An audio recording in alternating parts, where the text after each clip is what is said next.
Olá, gente bonita, tudo bem? Espero que sim, hein? No Cheia de Graça de hoje tem muita história bacana.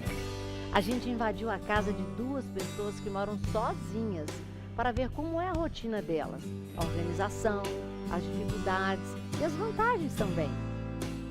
E na estreia do quadro Conversão, nós vamos contar a história do nosso querido Adriano Aro. E no quadro Discutindo Relações, uma discussão muito polêmica. Será que as mulheres falam muito mesmo?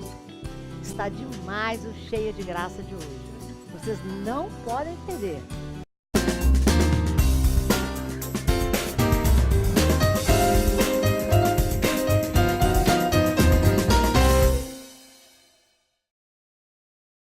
Como será que é a vida de quem mora sozinho? Nós fomos conferir de pertinho a rotina de duas pessoas para ver como é a organização, as dificuldades e as vantagens também de não dividir a casa com mais ninguém. E olha, foram bem divertidas essas visitas, gente. Foi-se o tempo que morar sozinho era sinônimo de decadência social. Hoje, dividir a casa apenas consigo é praticamente um prêmio, uma senha que dá acesso direto à independência e à liberdade.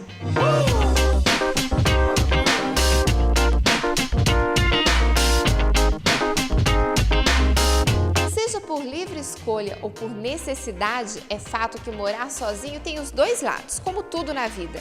E é isso que nós vamos mostrar hoje, as vantagens e as dificuldades de não dividir a casa com mais ninguém. Há 4 anos, a Alessandra decidiu que era hora de sair da casa dos pais e começou a se estruturar financeiramente.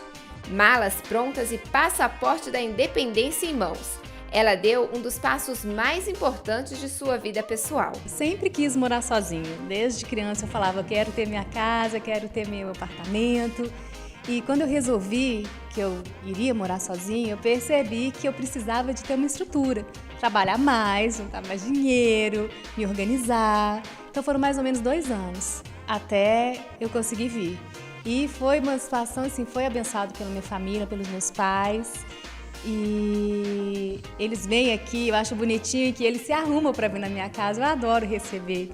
Alessandra, conta pra gente, assim, o que muda quando você sai da casa dos seus pais e decide caminhar assim com as próprias pernas? Muda muita coisa, muita coisa. Passei por um processo de me conhecer melhor, porque você fica mais tempo com você mesmo, você descobre assim, coisas que você gosta, coisas que têm a ver com você, coisas que não têm a ver com você. Você dá mais valor também aos seus pais. Nos pequenos gestos, assim, quando eu vou visitar meus pais e chego lá, tem alguma coisa que eu gosto de comer, aquele prazer todo. Então você dá valor nas mínimas coisas, desde arrumar uma cama, cuidar das suas roupas, lavar suas roupas, arrumar alguém para passar suas roupas, limpar sua casa, depois de um dia de serviço, tudo muda. Mas também tem as dificuldades. Na hora de vestir uma roupa, por exemplo, a Alessandra conta como é o sufoco. Se o vestido for de zíper, atrás, de fora a fora, você não consegue vestir esse vestido. Então, assim, dependendo da roupa, sozinha, não vai não. Você tem que colocar outra roupa para casa de uma amiga. Isso aí, esses apertos a gente passa. Mas é bom você chegar no final do dia e ter cumprido o seu dever, as suas coisas da melhor forma possível. Foi crescimento, foi amadurecimento para mim. A gente acabou de mostrar como é a vida de uma mulher que mora sozinha. Como será que é a vida de um homem que mora sozinho? Será que é muito diferente? Será que os dois encaram essa experiência de maneira distinta? A gente está aqui na casa do Gustavo para mostrar isso para vocês. Vem comigo!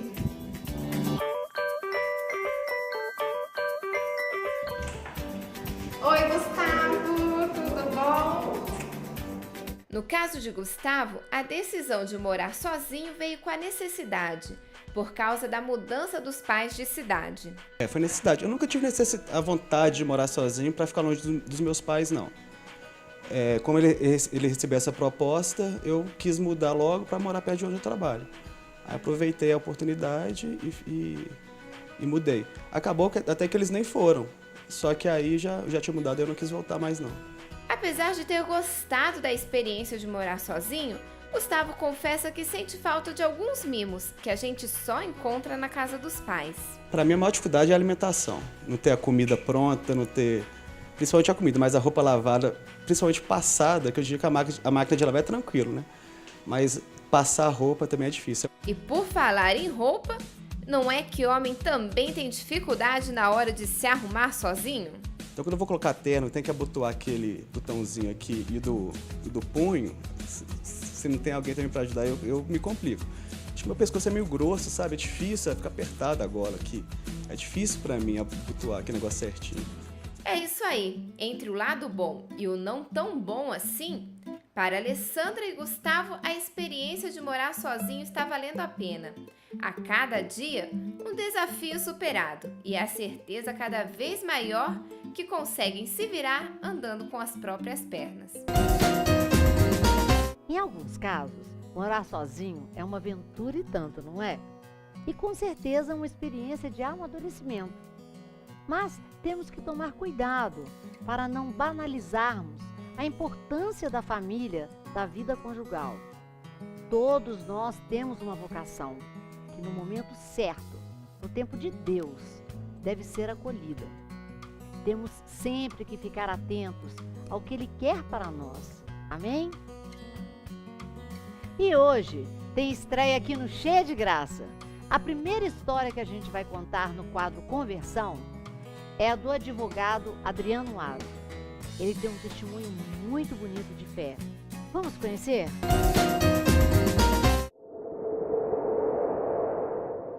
Bom, falar da minha história de vida é um pouco engraçado. Engraçado porque toda vez que eu tenho que falar da minha história, eu me lembro da pedagogia divina. Um pouco difícil de entender, mas Deus age na nossa vida de maneiras misteriosas. Eu fui uma pessoa que tive uma vida muito privilegiada. Sempre tive uma boa situação financeira, tive pais amorosos, sempre tive tudo do bom e do melhor, nunca me faltou nada. Mas ao longo da minha vida, eu acabei me distanciando de Deus, apesar da insistência dos meus pais, em especial da minha mãe, que sempre insistiu em me levar às missas, com que eu fizesse catequese, com que eu frequentasse a igreja. Eu acabei me distanciando. Eu fui seduzido por várias coisas do mundo. Não que as coisas do mundo sejam más, mas o excesso nessas coisas é que eu acredito que seja algo ruim.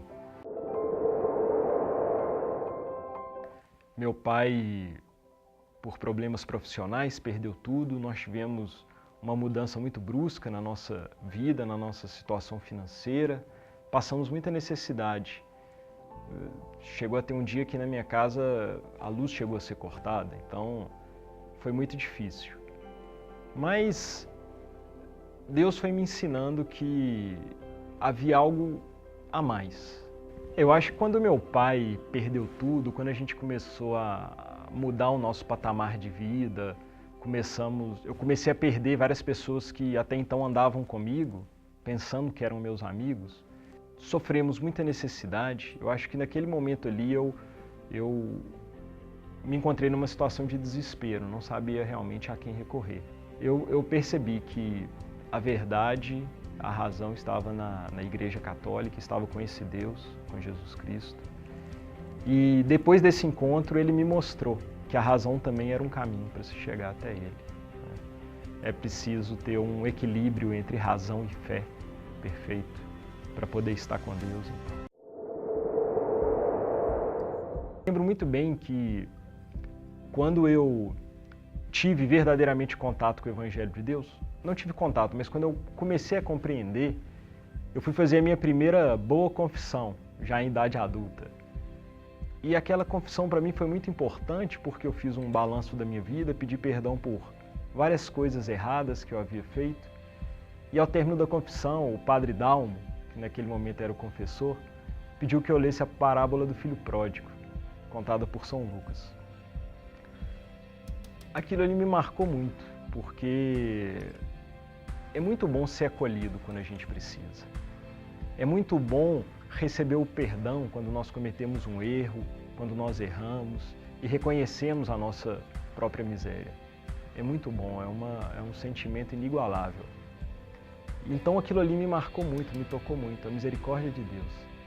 Depois dessa minha primeira confissão, eu passei a frequentar mais a igreja, cheguei a ser palestrante, fiz várias pregações, tive turmas de crisma para adulto. E ao longo desse tempo eu sempre fui perguntando a Deus qual era a minha vocação. Se a minha vocação seria ser um missionário, se a minha vocação seria ser um professor para a igreja, alguém que pudesse ensinar, alguém que pudesse levar o evangelho às pessoas. Mas por incrível que pareça, em minhas orações ele me revelou que a minha vocação era ser pai. Era tentar espelhar esse Deus que é Pai, Filho, Espírito Santo, mas em especial a paternidade. E ele fez com que dentro da igreja eu encontrasse uma pessoa muito especial, que é a minha esposa, Vivi. Estamos casados, hoje temos uma filha. E nos momentos em que eu mais preciso, é ela que está ao meu lado, ela que me ajuda a superar, sempre com fé em Deus, sempre me lembrando que o principal é acreditar em Deus, é confiar em Deus, é se entregar à vontade dEle, buscar a vontade dEle em primeiro lugar. É o que Cristo dizia, né? Nós estamos no mundo, mas não somos no mundo. Precisamos ser sal da terra e luz do mundo. Precisamos levar o Evangelho. Eu acho que a maneira hoje que eu tenho de cumprir a minha missão de cristão é viver o Evangelho no meu dia a dia, é viver o Evangelho na minha família, no meu trabalho, é ensinar valores morais para minha filha, praticar esses valores morais, viver isso que eu acredito, no meu ambiente profissional, no meu ambiente familiar, com os meus amigos. Hoje o mundo está carente de verdadeiros cristãos, de pessoas que de fato deem o exemplo, né? Pessoas que reflitam a Cristo. Que o grande desafio do cristão é esse, refletir a Cristo. Viver sempre se perguntando o que Jesus faria no meu lugar, como ele agiria, como ele se portaria. Eu acho que esse é o grande desafio, esse é o verdadeiro desafio do cristão. E agora, a gente vai para um rápido intervalo. E no próximo bloco, tem um quadro Discutindo Relações, falando sobre as diferenças entre homens e mulheres. Será que a mulher realmente fala muito? E tem ainda os conselhos do padre Christian Shankar. Fica aí que eu volto já já.